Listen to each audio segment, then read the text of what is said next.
You staying on topic of global warming? It's real, and there just is every evidence to indicate, the evidence is building even, to indicate that a significant portion of it is a result of human activity. Okay, can you explain to us the science of the greenhouse effect? Well, probably the classic definition is to look at the windshield in your car, or at your car in the summertime. There are a number of gases. One of the major ones is carbon dioxide, and these gases act very much in the same way that the glass in the windshield of your car acts, in that it allows the shorter wavelengths of light from the sun to come through and hit the earth, and then they warm the earth. But as the longer wavelength heat waves move back away from the earth, they're stopped by these greenhouse gases.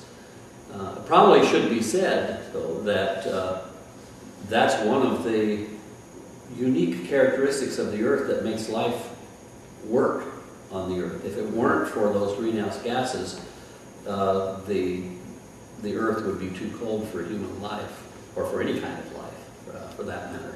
But we've gotten to the point now where we're accumulating too many of these gases in the atmosphere, and they're in a large part responsible for the global warming that's occurring. Okay. And what are some major causes of the increase in these greenhouse gases?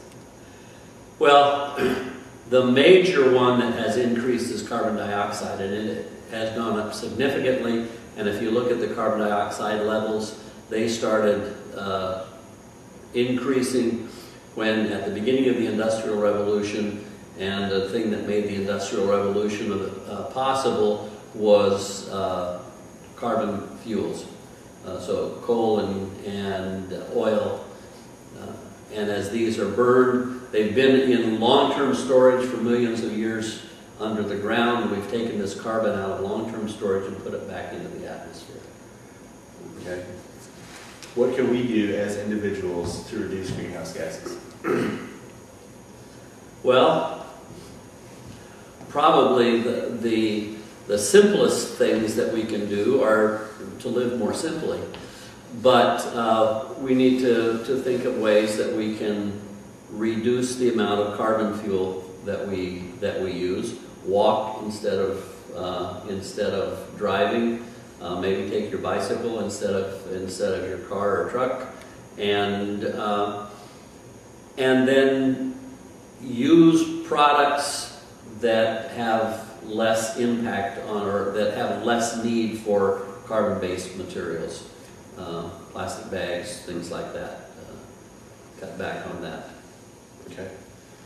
And how do you feel about the efforts currently being made by our community to reduce energy use? I think we're off to a really good start, and I'm encouraged by the sorts of things that I hear about the people seem to have a genuine interest in wanting to reduce our carbon footprint, is the kind of terminology that's commonly used. And so I feel good about what's happening, and I think we're off to a really good start. We have a long ways to go, but we're off to a good start. Okay. Well, okay. Thank you very much. All right.